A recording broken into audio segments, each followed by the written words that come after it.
ये murder mystery है Germany की। इस मौत को नाम दिया गया था डॉपेलगैंगर मर्डर। जी हाँ दोस्तों, इसका मतलब होता है कार्बन कॉपी मर्डर, यानी किसी हमशक्ल वाले का मर्डर कर देना। दोस्तों, जर्मनी के म्यूनिख शहर में 16 अगस्त 2022 को एक मर्सिडीज कार की पिछली सीट पर एक लड़की की लाश मिलती है। वो लड़की 23 साल की थी। पूरा बदन खून से लथपथ था। पूरे बदन में चाकुओं के निशान थे। इसकी जानकारी मिलते ही जर्मनी पुलिस ने शव को कब्जे में ले लिया और कार की तलाशी शुरू कर दी। दोस्तों, पुलिस ने कार के नंबर को चेक किया तो पता चला कि कार शहरबान के नाम की लड़की के नाम से रजिस्टर है। दोस्तों, जब पुलिस की उस लड़की के घर वालों से बात हुई तो पता चला कि हाँ, वो कार लेकर घर से बाहर तो निकली थी पर घर लौटी नहीं। दोस्तों, लाश को देखकर लग रहा था कि शहरबान की बहुत बेरहमी से हत्या की गई है। पुलिस ने पोस्टमार्टम कराया। सिर्फ चेहरे को देखकर पहचान कर पाना मुश्किल था, इसलिए पुलिस ने लाश का डीएनए टेस्ट भी करवाया। लेकिन जब लाश की पोस्टमार्टम रिपोर्ट आई तब पूरा केस ही पलट गया। असल में जिसकी मौत हुई थी वो लड़की कोई और थी, यानी कार तो शहरबान की थी लेकिन लाश उसकी नहीं थी। तो फिर मरने वाला कौन था? लाश किसकी थी? अगर मरने वाली शहरबान नहीं थी तो फिर कौन लड़की थी जिसकी लाश मिली वहाँ पे? लेकिन मरने वाली लड़की देखने और कद काठी में बिल्कुल शहरबान जैसी ही क्यों लग रही थी? इसके पीछे का क्या राज था? ये तमाम सवाल उठने लगे थे दोस्तों।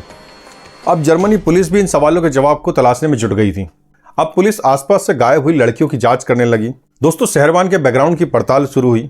उसके सोशल मीडिया अकाउंट और बॉयफ्रेंड के बारे में जानकारी मिली तो ये पता चला कि जिस जगह शहरबान की कार मिली थी वहां से 100 किलोमीटर दूर एक ब्यूटिशियन खदीजा ओ नाम की लड़की लापता है। दोस्तों, खदीजा ओ के परिवार ने मिसिंग की पुलिस से शिकायत भी की थी।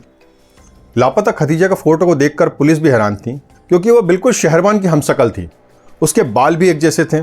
दोनों की उम्र भी लगभग 23 साल थी। दोनों की लंबाई भी लगभग एक समान थी।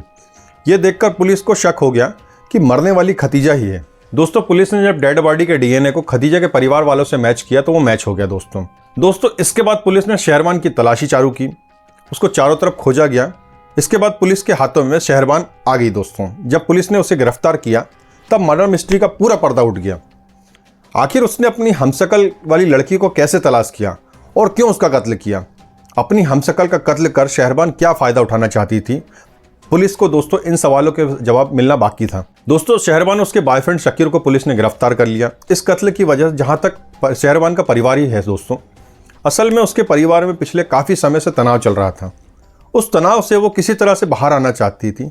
वो अपना घर भी नहीं छोड़ पा रही थी और इसके चलते दोस्तों उसके बॉयफ्रेंड से भी उसके रिश्ते खराब हो गए थे। इसलिए शहरबान ने सोचा कि मुझे खुद को मारना होगा। अगर मैं मर गई तो हमेशा के लिए परिवार से दूर चली जाऊंगी। लेकिन खुद को मारने के बजाय उसने दोस्तों अपनी हमशक्ल वाली लड़की का कत्ल कर खुद को जिंदा रखा। अपने बॉयफ्रेंड के साथ पूरी जिंदगी गुजारने की प्लानिंग कर डाली। लेकिन इस सनसनीखेज वारदात को अंजाम देने के लिए उसे अपने जैसी एक लड़की की तलाश थी जिसकी उम्र कद काठी एक जैसी हो।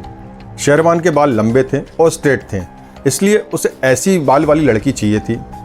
इसके लिए उसने हमशक्ल वाली लड़की की तलाश शुरू कर दी दोस्तों, हमशक्ल वाली लड़की की तलाश में शहरबान ने पहले अपने सोशल मीडिया पर एक फर्जी अकाउंट बनाया। उस फर्जी अकाउंट के जरिए वो आसपास के एरिया की उन लड़कियों को तलाश में लगी जो उसके जैसे दिखती थी। अगस्त महीने में उसे एक खदीजा मिली जो ब्यूटी ब्लॉगर थी।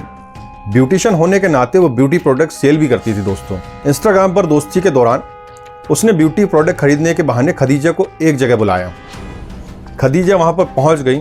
शहरबान पहले से ही अपने बॉयफ्रेंड शकीर के साथ मिलकर उस हत्या की साजिश तैयार कर चुकी थी दोस्तों, ब्यूटी ब्लॉगर खदीजा को दोनों ने कार में बैठाकर जंगल की तरफ लेके गए। वहीं पर शहरबान ने अटैक कर दिया। इन दोनों ने पहले से चाकू रखा हुआ था। मर्डर के बाद खासकर उसके चेहरे पर चाकू से 50 से ज़्यादा वार किए गए ताकि पहचान करते वक्त किसी तरह की दुविधा न हो। मर्डर के बाद शहरबान ने उस दिन खुद कपड़े पहनकर घर से निकली थी, उसे उतार कर मर चुकी खदीजा को पहना दिया दोस्तों। इसके बाद पहले से लेकर आए हुए दूसरे कपड़े पहनकर अपने बॉयफ्रेंड के साथ कार छोड़कर भाग निकली। अब आगे कई महीने तक गुमनाम जिंदगी बिताने की तैयारी में थे, लेकिन इसके पहले ही पुलिस ने दोनों को गिरफ्तार कर जेल भेज दिया। अब दोनों जेल में ही गुमनामी भरी जिंदगी बिताएंगे, लेकिन एक बदगुमा और मर्डर के दाग के साथ। उसका कत्ल जिससे ना कोई दुश्मनी थी और ना ही उससे कोई संपर्क था, बस उसके चेहरे का दोष था कि वो शहरबान से काफ़ी हद तक मिलती जुलती थी। दोस्तों, ये थी क्राइम चौपाल की क्राइम स्टोरी। वीडियो अगर आपको टच करता है तो प्लीज़ इस वीडियो को लाइक करने के साथ साथ चैनल को भी सब्सक्राइब करें। आपका दोस्त, आपका होस्ट अपने शब्दों को विराम देता है दोस्तों और आपसे इजाज़त चाहता है। कल मिलते हैं एक नई कहानी के साथ। तब तक अपना ध्यान रखें दोस्तों। जय हिंद, जय भारत दोस्तों।